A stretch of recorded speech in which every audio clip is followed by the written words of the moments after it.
Guys, അപ്പൊ നമുക്ക് ഇന്ന് കിട്ടിയിരിക്കുന്നത് ഓപ്പോയുടെ A55 എന്ന് പറഞ്ഞ മോഡലാണ്. ഇപ്പൊ നമ്മുടെ ബാക്കിൽ നമ്മുടെ ചാനലിന്റെ പേര് ഒട്ടിച്ചതാണ്.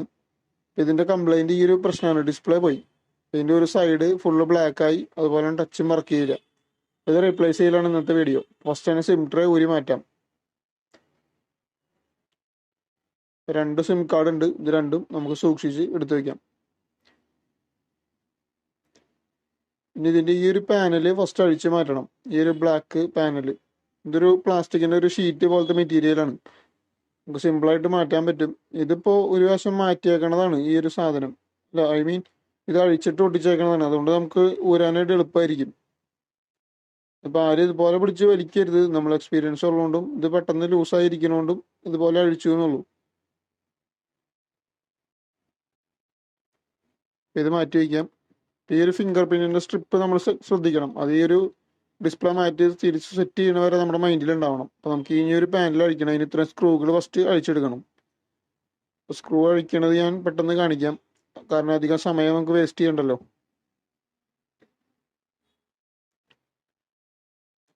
ഈ ഒരു ഇലക്ട്രോണിക് സ്ക്രൂ ഡ്രൈവറിന്റെ റിവ്യൂ നമ്മൾ ഇട്ടിട്ടുണ്ടായിരുന്നു നമ്മുടെ ചാനലിൽ. ആ ഒരു അൺബോക്സിങ് ഇട്ടിട്ടുണ്ട്. ഇത് ഭയങ്കര യൂസ്ഫുൾ ആയിട്ടുള്ള ഒരു കാര്യമാണ്. നമുക്ക് മറ്റേ പോലെ തിരിക്കണേക്കാളും ഭയങ്കര പെട്ടെന്ന് വർക്ക് തീർക്കാൻ പറ്റും. ഒരുപാട് സ്ക്രൂ ഉള്ള ഫോണുകൾക്കൊക്കെയും നമുക്ക് പെട്ടെന്ന് തന്നെ ഒരു എല്ലാം അഴിച്ചു മാറ്റാൻ പറ്റും. അപ്പൊ നമ്മൾ ഈ രണ്ട് സ്ക്രൂ അഴിക്കാറില്ല, അത് കാരണം റിങ്ങർ ഫിക്സ് ചെയ്ത് വെച്ചാണ്, അത് അഴിക്കേണ്ട കാര്യമില്ല. അപ്പോൾ നമുക്ക് ഇനി ഈ ഒരു സൈഡിൽ നിന്ന് വേണം അഴിച്ചു തുടങ്ങാൻ. ഈ സിം ട്രേയുടെ ഭാഗത്തുനിന്ന്, ഇവിടെയാണ് ഏറ്റവും സോഫ്റ്റ് ആയിട്ടുള്ള ഭാഗം. ഈ എഡ്ജുകൾ മാത്രം പിടിക്കാനുള്ളൂ, ബാക്കിയൊക്കെ പെട്ടെന്ന് വിട്ടുപോകും. അതിവിടെ ഒരു ചെറിയ പൊട്ടൽ വന്നിട്ടുണ്ട് ഫിംഗർ പ്രിന്റിന്റെ സ്ട്രിപ്പിന്റെ ആ ഭാഗത്ത്. അത് പ്രശ്നമുള്ള കാര്യമില്ല. ഇത് അഴിച്ചു കഴിഞ്ഞാൽ ലെഫ്റ്റിലോട്ട് തുറക്കാം, എന്നാലാണ് സ്ട്രിപ്പ് നമുക്ക് ഈസി ആയിട്ട് ഊരാൻ പറ്റുള്ളൂ. ഇനി ബാറ്ററി കണക്ടറും ഊരിയിടാം. ഈ ഒരു സാധനം നമുക്ക് മാറ്റി വയ്ക്കാം.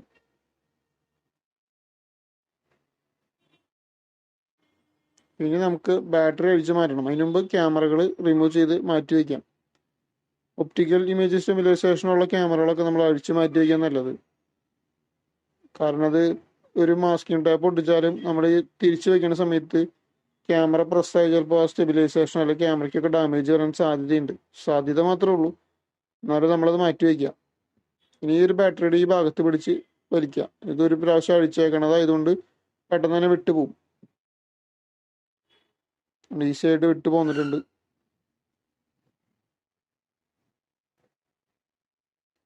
ഈ സ്ട്രിപ്പ് അഴിച്ചെടുക്കണം. ഈ ഒരു ഭാഗത്ത് അവർ കട്ട് ചെയ്ത് വെച്ചിട്ടുണ്ട്. മുമ്പ് റിപ്പയർ ചെയ്തപ്പോൾ അവർ ആ ഒരു പ്ലാസ്റ്റിക് കട്ട് ചെയ്ത് വെച്ചുകൊണ്ട് സ്ട്രിപ്പ് എളുപ്പത്തിന് വരാൻ പറ്റും. ഇനി നമുക്ക് ഡിസ്പ്ലേ ഹീറ്റ് ചെയ്ത് പുറത്തേക്ക് എടുക്കണം. അപ്പം അത് ഞാൻ കാണിക്കണില്ല, ടൈം കളയണ്ട. അഴിച്ചെടുത്തിട്ടുണ്ട്. പിന്നെ അത് കിടന്നത് ഈ ഒരു ഡിസ്പ്ലേ ഡ്യൂപ്ലിക്കേറ്റ് ആണ്, നമുക്ക് അത് റീപ്ലേസ് ചെയ്യണം. നമ്മൾ മാറ്റേണ്ടത് ഡ്യൂപ്ലിക്കേറ്റ് തന്നെ ഉണ്ടാവും. നമുക്ക് ഇനി ഒരു പാനൽ ഫസ്റ്റ് ക്ലീൻ ചെയ്തെടുക്കണം, നല്ല വൃത്തിക്ക് ക്ലീൻ ചെയ്യണം, എന്നാലാണ് പുതിയ ഗമ്മ വയ്ക്കുമ്പോൾ സെറ്റായി കിട്ടുള്ളൂ. അതുകൊണ്ട് ഇവിടെ ഈ പൊട്ടിയ ഗ്ലാസിന്റെ പീസുകളൊക്കെ ഇരിപ്പുണ്ട്, ഇതൊക്കെ കളഞ്ഞ് നല്ല ക്ലീൻ ആക്കി എടുക്കണം. അപ്പം നമ്മളിത് ക്ലീൻ ആക്കി നല്ല നീറ്റ് കണ്ടീഷനായിട്ടുണ്ട്, നോക്കിയാൽ കാണാൻ പറ്റും. ഇനി ഡിസ്പ്ലേ വെച്ച് ഒട്ടിക്കാം. ഇതാണ് നമ്മൾ എടുക്കുന്ന ഡിസ്പ്ലേ. ഐക്ലിക്കിന്റെ അത്യാവശ്യം നല്ല ക്ലാരിറ്റി ഉള്ള ഡിസ്പ്ലേ ആണ്, റേറ്റും കുറവാണ്.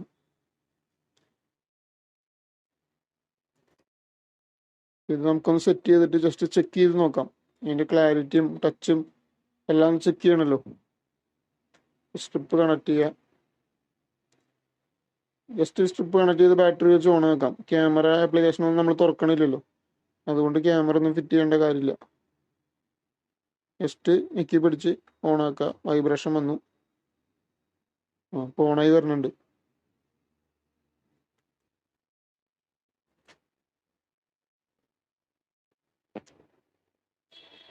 ഈ ഒരു ഗ്ലാസും കൂടി ഇത് കഴിയുമ്പോൾ നമ്മൾ ഒട്ടിച്ചു കൊടുക്കുന്നുണ്ട്. ഇത് അതിൻ്റെ ആ കോസ്റ്റിൽ പെടണില്ല, നമ്മൾ ഫ്രീ ആയിട്ട് എല്ലാവർക്കും ഒട്ടിച്ചു കൊടുക്കണതാണ്. ഇത് ബൂട്ടായി വരാനായിട്ട് ഒരുപാട് സമയം എടുക്കുന്നുണ്ട്. ഒരുപാട് സമയമല്ല, സാധാരണ ഇത്ര സമയം എടുക്കും. പക്ഷെ നമ്മൾ വീഡിയോ ഷൂട്ട് ചെയ്യുന്നതുകൊണ്ട് ഇത് കാണുന്ന നിങ്ങളുടെ സമയം പോവാണല്ലോ.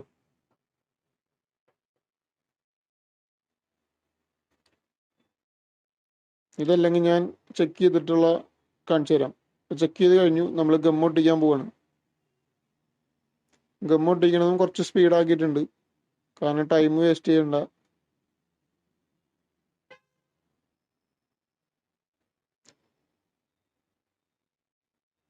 നമ്മൾ ആ കറക്റ്റ് എഡ്ജുകളിൽ മാത്രം ഇട്ട് കൊടുത്താൽ മതി.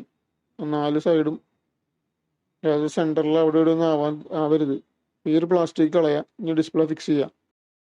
ഡിസ്പ്ലേ ഫിക്സ് ചെയ്യുമ്പോൾ പ്രോക്സിമിറ്റി സെൻസറിൻ്റെ അവിടെയൊക്കെ കറക്റ്റായിട്ട് ഗമ്മ് വീണെന്ന് ഉറപ്പ് വരുത്താം. അവിടെയൊക്കെ ഗ്യാപ്പ് വന്നു കഴിഞ്ഞാൽ പൊടി കയറി പ്രശ്നങ്ങൾ ഉണ്ടാവാൻ സാധ്യതയുണ്ട്. സ്ട്രിപ്പ് കറക്റ്റായിട്ട് കണക്ട് ചെയ്യുക. ഇനി പെട്ടെന്ന് തന്നെ അസംബിൾ ചെയ്തെടുക്കുക. കാരണം ആ ഒരു ഗമ്മ് അങ്ങനെ ഇരിക്കുകയാണല്ലോ, അത് റബ്ബർ ബാൻഡ് ഇടണം എത്രയും പെട്ടെന്ന്. അപ്പോൾ പെട്ടെന്ന് തന്നെ അസംബിൾ ചെയ്യുക. അസംബിൾ ചെയ്യുമ്പോൾ സൂക്ഷിച്ച് അസംബിൾ ചെയ്യുക. പെട്ടെന്ന് ചെയ്യണമെന്നും പറഞ്ഞ് നമ്മൾ തിരക്ക് പിടിച്ച് ഒന്നും പ്രശ്നങ്ങൾ ഉണ്ടാക്കരുത്. ക്യാമറ ഈ അടിയിലത്തെ 2 ക്യാമറ എടുത്ത പോലെ തന്നെ വെക്കുക. ക്യാമറ അങ്ങോട്ടും ഇങ്ങോട്ട് മാറ്റി വയ്ക്കാതെ എടുക്കുന്ന സമയത്ത് എന്തെങ്കിലും ഒരു മാർക്കിംഗ് കൊടുത്താൽ മതി. സ്ട്രിപ്പിൽ വല്ല നമ്പർ ഇടുക അങ്ങനെ എന്തെങ്കിലും ചെയ്ത് കഴിഞ്ഞാൽ എളുപ്പമായിരിക്കും. ഇനി ഇതിൻ്റെ അടിയിലത്തെ സെൻട്രൽ പാനലുണ്ടല്ലോ, ഈ പാനൽ, ഇത് സ്ട്രിപ്പ് കണക്ട് ചെയ്ത് ഇട്ടിട്ട് അപ്പോൾ തന്നെ നമ്മൾ റബ്ബർ ബാൻഡ് ഇടാം. കാരണം സ്ക്രൂ ഇടാൻ നിന്ന് കഴിഞ്ഞാൽ ഒരുപാട് ടൈം പോകും. ഇതിട്ടിട്ട് റബ്ബർ ബാൻഡ് ഇട്ട് സെറ്റ് ചെയ്ത് വയ്ക്കുക. ഈ ഒരു സ്റ്റിക്കറിൻ്റെ പീസ് ഇവിടെ ഇരിപ്പുണ്ട്. ഈ സൈഡൊക്കെ ഇപ്പോൾ തന്നെ ക്ലീൻ ചെയ്താലുണ്ട് വൃത്തിക്ക് കിട്ടുള്ളൂ. ഇത് ക്ലീൻ ചെയ്യുമ്പോൾ നമ്മൾ ഡയറക്റ്റ് IP ഒന്നും അടിക്കരുത്. IP ഒക്കെ അടിച്ചു കഴിഞ്ഞാൽ പശ ഒട്ടിപ്പിടിക്കില്ല. നമ്മൾ ഈ ചെയ്ത പണിയൊക്കെ വെറുതെ ആവും. ജസ്റ്റ് തുണിയിൽ ഒരു തിരി കുറച്ച് ഒരു തുള്ളി അടിച്ചിട്ട് തുണി കൊണ്ട് ജസ്റ്റ് റബ്ബ് ചെയ്ത് കൊടുക്കുക. അതിൻ്റെ ഉള്ളിലേക്കൊന്നും IP ഇറങ്ങാൻ പാടില്ല.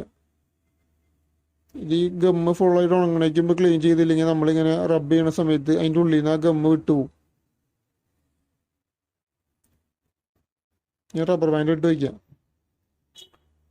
റബ്ബർ ബാൻഡ് ഒരുപാട് ടൈറ്റ് ആക്കേണ്ട കാര്യമില്ല. കറക്റ്റ് ആ ഒരു ഡിസ്പ്ലേയും ആ ഒരു ഫ്രെയിമും തമ്മിൽ സെറ്റായിട്ടിരിക്കാനുള്ള അത്രയും ടൈറ്റ് മാത്രം മതി.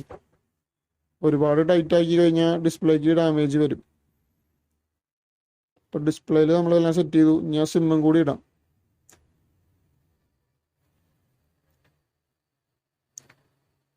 ഇനി ഓണാക്കിയിട്ടൊന്ന് നോക്കാം. നമ്മൾ ഓണാക്കി എടുത്തിട്ടുണ്ട്, സ്ക്രൂ ഇട്ടിട്ടുണ്ട്. കാരണം സ്ക്രൂ ഇടാൻ ടൈം കുറേ വേണം. അപ്പോൾ ഫസ്റ്റ് റബ്ബർ ബാൻഡ് ഇട്ട് കഴിഞ്ഞാൽ പ്രശ്നമില്ല. ഫോൺ ഓണായിട്ടുണ്ട്. ഇനി നമുക്ക് ഇത് ഓൾറെഡി ചെക്ക് ചെയ്ത് വെച്ചേക്കണതാണ് കേട്ടോ. ഇനി ഈ ഒരു പാനൽ വെച്ച് ഒട്ടിക്കണം. അതേപോലെ തന്നെ മുകളിൽ ടെമ്പേർഡ് ഗ്ലാസ് ഒട്ടിക്കണം.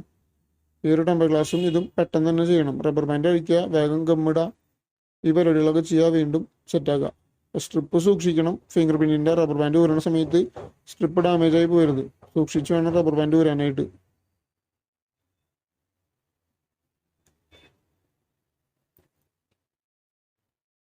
ഈ പാനൽ ബാക്ക് പാനലൊക്കെ ഒട്ടിക്കുമ്പോൾ വളരെ ലൈറ്റായിട്ട് ഗമ്മിട്ട് കൊടുത്താൽ മതി.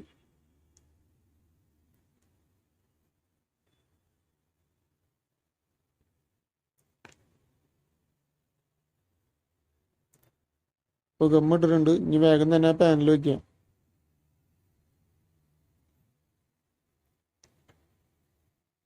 ഇപ്പോൾ പാനൽ സെറ്റായി. ഇനി ടെമ്പേർഡ് ഗ്ലാസ്.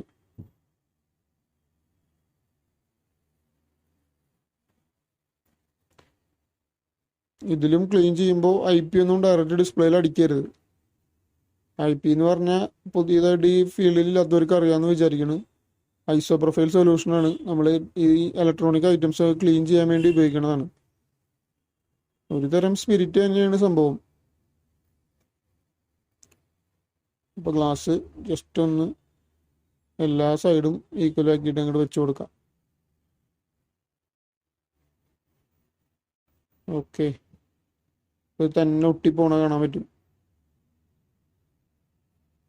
ഇനി നമ്മൾ റബ്ബർ ബാൻഡ് ഇടാം.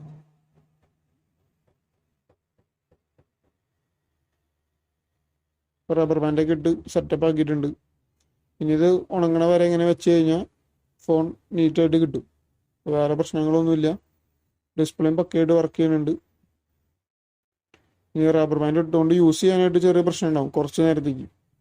അപ്പോൾ ഒന്ന് സെറ്റായി കഴിഞ്ഞാൽ കുഴപ്പമില്ല. അപ്പോൾ നമ്മുടെ ചാനലിൻ്റെ പേര് ഇതാണ്, അൺബോക്സ് ഹാബിറ്റ്.